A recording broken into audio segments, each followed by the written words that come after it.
সৃষ্টি জগতের স্তর বিন্যাস ও রূহ। সৃষ্টি জগতের স্তরে স্তরে মানুষ ও রূহের অবস্থান। মানুষের চোখে এই সৃষ্টি জগৎ অসীম। বর্তমান বিজ্ঞানও জানে না এই মহাবিশ্বের শেষ প্রান্ত কোথায়।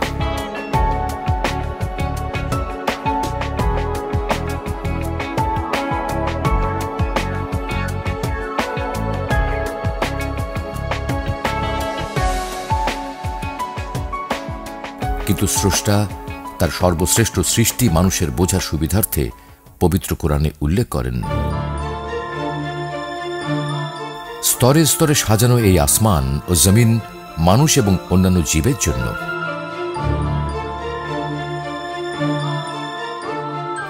মানুষকে জীবনের পাক চক্রে এক সুদীর্ঘ পথ পাড়ি দিতে হয়। সৃষ্টির প্রথম মানুষ হযরত আদম আলাইহিস সালাম থেকে সর্বশেষ নবী হযরত মুহাম্মদ সাল্লাল্লাহু আলাইহি সাল্লামের উম্মতের সর্বশেষ ব্যক্তিটিও একই পথের যাত্রী। এই পথ হতে পারে সার্থকতার অথবা মানুষ হিসেবে ব্যর্থতার। মাটির তৈরি দেহ নামক এই হার্ডওয়্যারটি চালায় রূহ নামক সফটওয়্যার। রূহ কিসের তৈরি বা দেখতে কেমন তা আমরা না জানলেও এটা কোথা থেকে এসেছে আর এর গন্তব্যই বা কোথায় আল্লাহ তা আমাদের জানিয়েছেন।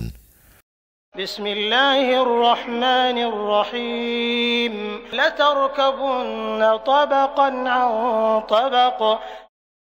তোমাদের অবশ্যই স্তরে স্তরে এক অবস্থা থেকে আর এক অবস্থার দিকে পরিভ্রমণ করতে হবে। সূরা আল ইনশিকাক আয়াত 19।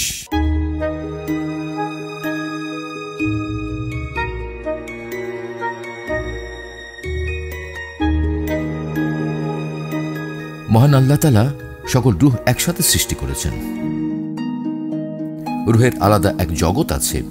এখান থেকে বেরিয়ে প্রথম মানব যুগল হযরত আদম আলাইহিস সালাম ও মা হাওয়ার দেহে প্রবেশের মাধ্যমে রূহের যাত্রা শুরু হয়েছিল।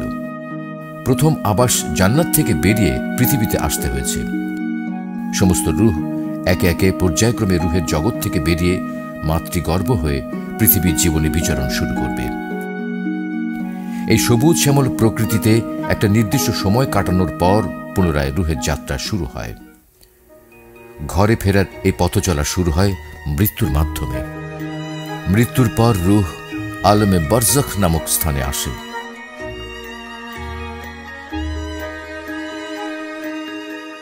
এখান থেকে শত ভালো লোকের রূহ যায় ইল্লিয়িন নামক স্থানে, আর অসৎ ও দুষ্ট মানুষের রূহের গন্তব্য সিজ্জিন।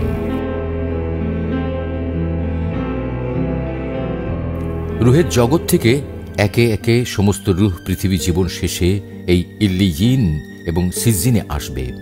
পৃথিবীর যাত্রাপথ শেষ, এবার সেই প্রথম আবাসস্থল জান্নাতে ঢোকার পালা। তবে হাসরের ময়দানে সমস্ত মানুষের সামনে নিজের হিসেব শেষে যদি অনুমতি পাওয়া যায়, তবেই পাওয়া যাবে জান্নাতের টিকিট। আমলনামা হাতে পুলসিরাত পার হয়ে ভালো এবং সৎ লোকেরা জান্নাতে চলে যাবেন। দুনিয়ার জীবনে পাপ পুণ্য সমান এমন মানুষদের গন্তব্য আরাফ নামক স্থান। এখানে একটা নির্দিষ্ট সময় কাটিয়ে তারা জান্নাতে চলে যাবেন। পাপী লোকেরা পুলসিরাত পার হতে পারবে না, তারা জাহান্নামে পড়ে যাবে। কিছু লোক যাবে অস্থায়ী জাহান্নামে। এখানে শাস্তি শেষ হবার পর তারা যাবে জান্নাতে। মানব জীবনের এই মানচিত্র স্বয়ং আল্লাহ তাআলা তৈরি করে দিয়েছেন। মানুষ মহান আল্লাহর সৃষ্টির দিকে তাকিয়ে দেখে আর অবাক হয়ে ভাবে, কখন কিভাবে সৃষ্টি হলো মহাবিশ্ব। স্তরে স্তরে সাজানো এই অসীম জগতে শুরু কিভাবে হয়েছিল। সৃষ্টির শুরু সম্পর্কে বেদ, বাইবেল এবং কোরআন একই তথ্য দিয়েছে। এ সকল গ্রন্থের তথ্য বিশ্লেষণ করলে পাওয়া যায়, মহান স্রষ্টা প্রথমে পানির ওপর ছিলেন। এই মহাবিশ্ব সৃষ্টির ইচ্ছা প্রকাশ করা মাত্রই পানির ভেতর বুদবুদ তৈরি হল। মহান আল্লাহ তাআলা সূরা হুদের 7 নম্বর আয়াতে উল্লেখ করেন, এবং তাঁর আরশ পানির ওপর। হযরত ইমাম গজ্জালী রাহমাতুল্লাহ আলাইহি রচিত মুকাশাফাতুল কুলুব গ্রন্থের 29 নম্বর অধ্যায় আকাশমণ্ডলী ও অন্যান্য বস্তুর সৃষ্টি সম্বন্ধে লিখেছেন, আল্লাহ তাআলা সর্বপ্রথম জহর বা মূল পদার্থের স্তূপ সৃষ্টি করলেন। এরপর কোটি কোটি বছর পর সে পদার্থের প্রতি তার অনন্ত কুদরত অবতীর্ণ হল।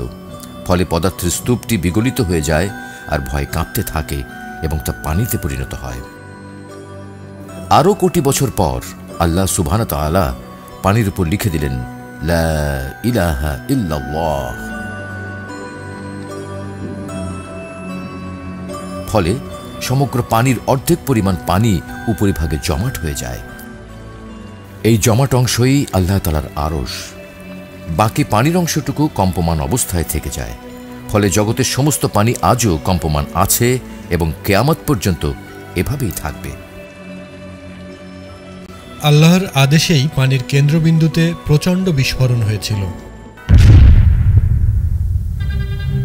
বর্তমান বিজ্ঞানের ভাষায় যা বিগ ব্যাং নামে পরিচিত। পানির অভ্যন্তরে এই বিস্ফোরণের ফলে তৈরি বাষ্প বেলুনের মতো ফুলে উঠলে অর্ধেক পানি বেলুনের মধ্যে বিস্ফোরণের কেন্দ্রে চলে আসে, বাকি অর্ধেক বুদবুদ বা বেলুনের বাইরে থেকে যায়। বিস্ফোরণের ফলে সৃষ্ট গ্যাস এবং অন্যান্য বস্তুকণাই কাল পরিক্রমায় এই মহাবিশ্বের জন্ম দেয়। মহান আল্লাহ বলেন, অবিশ্বাসীরা কি ভেবে দেখে না যে আকাশমণ্ডলী ও জমিনের মুখ বন্ধ ছিল? অতঃপর আমি উভয়কে খুলে দিলাম এবং প্রাণবন্ত সবকিছুই আমি পানি থেকে সৃষ্টি করলাম। এরপরেও কি তারা বিশ্বাস স্থাপন করবে না? সূরা আম্বিয়া আয়াত 30।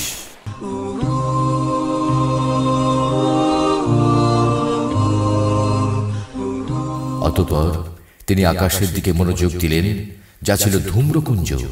তারপর তিনি তাকে ও জমিনকে বললেন, তোমরা উভয়ে আসো ইচ্ছায় অথবা অনিচ্ছায়। তারা বলল, আমরা স্বেচ্ছায় আসলাম।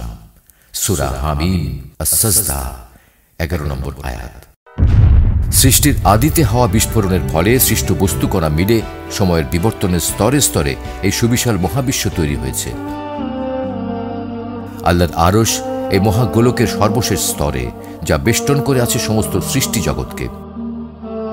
বিশ্বজগতের অন্যান্য স্তরের কোথায় কি আছে তা আমরা জানতে পারি পবিত্র কোরআন এবং হাদিসে। এই স্তরে স্তরে সাজানো মহাবিশ্বের কেন্দ্রে আছে জাহান্নাম। এটা সেই বেলুনের কেন্দ্রে বা বুদবুদের কেন্দ্রবিন্দু। সৃষ্টির শুরুতে হওয়া মহাবিস্ফোরণের শুরু এখান থেকে। প্রচণ্ড উত্তপ্ত এক ভয়াবহ স্থান। পাপী লোকদের আবাসস্থল জাহান্নামের আছে 7টি স্তর। সবচেয়ে গভীরে হাবিয়া, এরপর জাহিম, সাকার, লাজা, হুতামা, সাইর। সবার উপরের স্তর জাহান্নাম।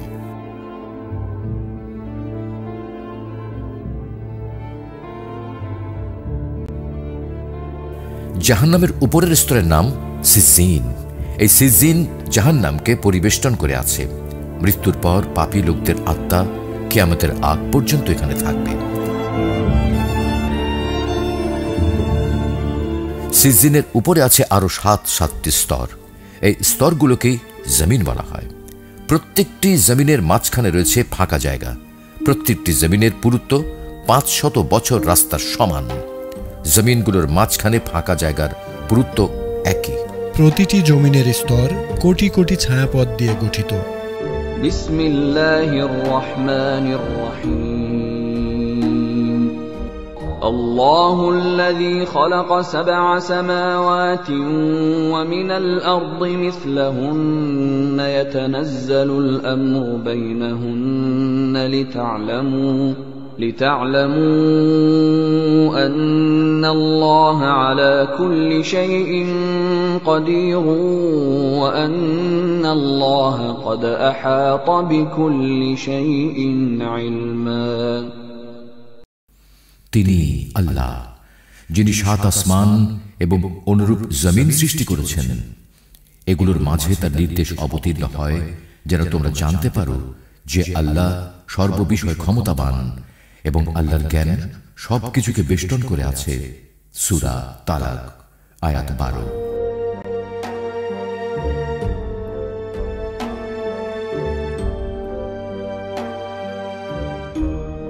জমিনের স্তরের পর আকাশের 7টি স্তর।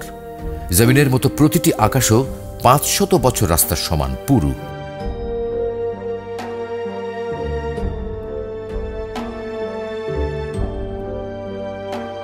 সাতটি আকাশ 7 ধরনের পদার্থ দিয়ে তৈরি।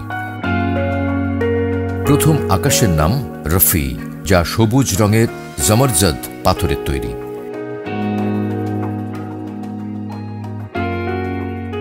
দ্বিতীয় আকাশের নাম আরফালুন, যা দুধের মতো সাদা রূপার পাথরের তৈরি।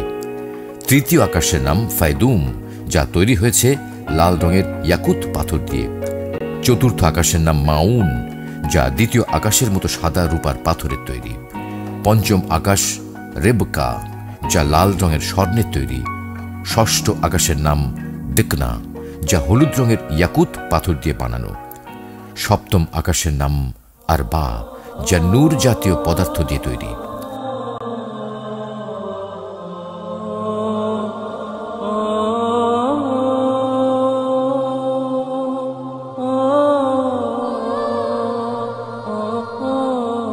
সপ্তম আকাশের শেষ সীমানাই এই মহাবিশ্বের সীমানা। এই জায়গাটিকেই সিদরাতুল মুনতাহা বলা হয়। হযরত মুহাম্মদ সাল্লাল্লাহু আলাইহি সাল্লাম মেরাজে যাবার সময় এখানেই বোরাক থেমেছিল। তারপর রাসূল সাল্লাল্লাহু আলাইহি সাল্লাম রফরফে চড়ে মহান আল্লাহ তাআলার দিদার করেছেন। সিদরাতুল মুনতাহায় কাঁটাযুক্ত গাছ রয়েছে। এই গাছ সম্পর্কে রাসূল পাক সাল্লাল্লাহু আলাইহি সাল্লাম বলেন, এর পাতা হাতির কানের মতো বড় এবং ফল হিজর নামক স্থানের মটকার ন্যায় বড়। এর প্রতিটি পাতা পৃথিবীর যাবতীয় সৃষ্টির জীবন জীবিকা বহন করছে। এখান থেকেই আল্লাহর নির্দেশে প্রাণীদের আহার বন্টন করা হয়, মানব জাতির প্রতি আল্লাহর নির্দেশ জারি করা হয়। এই গাছের শাখায় শাখায় ও পাতায় পাতায় নূরের তৈরি ফেরেশতা বসে সব সময় আল্লাহর তাসবিহ পাঠ করছে। সিদরাতুল মুনতাহার পরের স্তরের নাম ইল্লিয়িন, যার অবস্থান প্রথম জান্নাতের সাথে সংলগ্ন।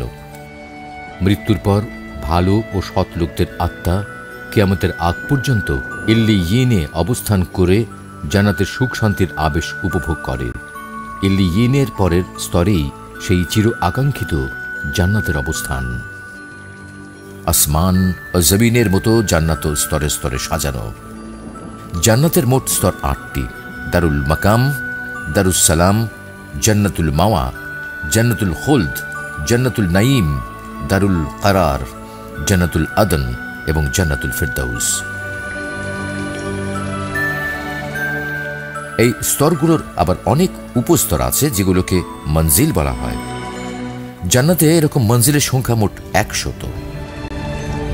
পবিত্র কোরআন এবং হাদিসে জান্নাতের অবারিত সৌন্দর্যের কথা বর্ণিত হয়েছে। জান্নাত এবং আরশের মাঝখানে রয়েছে আরো 2টি স্তর।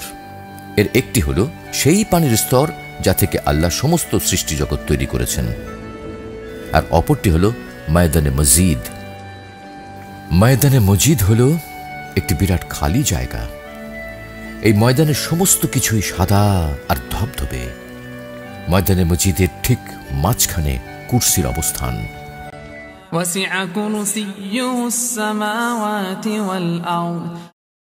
তার কুরসি নভমণ্ডল ও ভূমণ্ডল পরিব্যাপ্ত হয়ে আছে। মহান আল্লাহ পাকের কুরসির আয়তন বোঝাতে রাসূলুল্লাহ সাল্লাল্লাহু আলাইহি সাল্লাম বলেন, যার এখতিয়ারে আমার প্রাণ, তার কসম, কুরসির সাথে 7 আকাশ ও 7 জমিনের তুলনা একটি বিরাট ময়দানে ফেলে দেওয়া আংটির মতো। কিয়ামতের পর মহান আল্লাহ তাআলা এখানে নবী, রাসূল, আম্বিয়া ও জান্নাতি লোকদের নিয়ে দরবারে বসবেন। আল্লাহ তাআলার কুরসির চতুর্দিকে সবাই নিজ নিজ কুরসিতে বসবে। সবার আসন গ্রহণ শেষে আল্লাহ তাআলার কুরসির উপরের একটি লম্বমান নূরের জ্যোতি পরিলক্ষিত হবে। আল্লাহর আদেশে মজলিসের সবাইকে শরাবান তাহুরা দিয়ে আপ্যায়ন করা হবে। উপস্থিত সবাই জ্ঞানে, চেতনায় ও আনন্দে সজীব হয়ে উঠবেন। এ আসরে আল্লাহর আদেশে হযরত দাউদ আলাইহিস সালাম হামদ পেশ করবেন।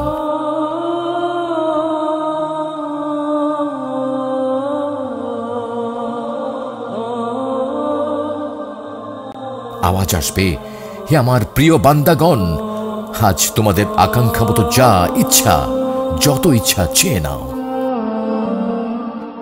জান্নাতের সবকিছুই পেয়েছে, চাওয়ার তো কিছু বাকি নেই। সবাই অনেক চিন্তা করে অবশেষে আল্লাহ পাকের স্বীয় সত্তা দেখার ইচ্ছে প্রকাশ করবে। স্রষ্টা আবেদন মঞ্জুর করবেন। অতঃপর পর্দা উন্মোচন শুরু হবে। আল্লাহ পাক 70খানা নূরের পর্দায় আচ্ছাদিত। 2টি পর্দা ছাড়া সব কয়টি পর্দায় উন্মোচন হতে থাকবে। মানুষ চোখ উঠিয়ে দেখতে সাহস পাবে না, সেজদায় পড়ে যাবে। এভাবে সেজদায় পড়ে থাকা অবস্থায় অতিবাহিত হয়ে যাবে 8 লক্ষ বছর। ময়দানে মসজিদের পরেই আছে সেই অবশিষ্ট পানির স্তর যা আল্লাহ তাআলা সর্বপ্রথম সৃষ্টি করেছেন। এই পানির স্তরের উপরিভাগেই মহান আল্লাহ তাআলার আরশ। আরশের উপরে অবস্থান করছেন সেই বিশাল সৃষ্টি জগতের একমাত্র প্রতিপালক আল্লাহ রাব্বুল আলামিন। জান্নাতের প্রবাহিত সকল ঝর্ণা ও নহরের উৎস হল আল্লাহর আরশের তলদেশ। সেখান থেকে সুস্বাদু পানীয় তৈরি হচ্ছে। পরহেজগারদেরকে যে জান্নাতের ওয়াদা দেয়া হয়েছে তাতে রয়েছে স্বচ্ছ পানির নহর, নির্মল দুধের নহর যার স্বাদ অপরিবর্তনীয়, পানকারীদের জন্য সুস্বাদু শরাবের নহর এবং পরিশোধিত মধুর নহর। সূরা মুহাম্মদ আয়াত 15। আরশের নিম্নভাগে আছে এই সৃষ্টি জগতের কেন্দ্রীয় তথ্য ভাণ্ডার লৌহে মাহফুজ, যাতে মহাবিশ্বে ঘটিত সমস্ত কিছু সংরক্ষিত হচ্ছে। তোমাদের পদচিহ্ন অর্থাৎ জমিনের উপর মানুষের চলাফেরা বা পা ফেলা ইত্যাদি সংরক্ষণ করা হচ্ছে এবং গুনে গুনে তার হিসাব রাখা হচ্ছে। সূরা ইয়াসিন আয়াত 12। এই সৃষ্টি জগতে আমাদের অবস্থান জমিনের 7ম স্তরে। প্রথম আকাশের নিচে কোটি কোটি ছায়াপথ ঘুরপাক খাচ্ছে। একটি ছায়াপথে প্রায় 15,000 কোটি থেকে 20,000 কোটি সৌরজগৎ রয়েছে। আমাদের সৌরজগৎটি যে ছায়াপথে তার নাম মিল্কি ওয়ে। এই সৌরজগতের একটি গ্রহ হল আমাদের পৃথিবী। হাবলের মতো শক্তিশালী টেলিস্কোপের চোখ আজ পর্যন্ত মহাকাশের খুব অল্প অংশই দেখতে পেরেছে।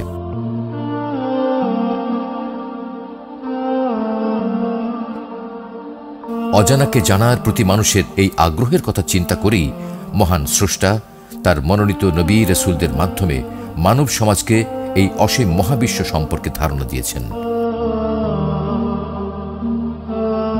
মহান আল্লাহর সুনিপুণ সৃষ্টির দিকে তাকিয়ে শ্রদ্ধা, সম্মান আর ভয়ে মানুষের মাথা নিচু হয়ে আসে।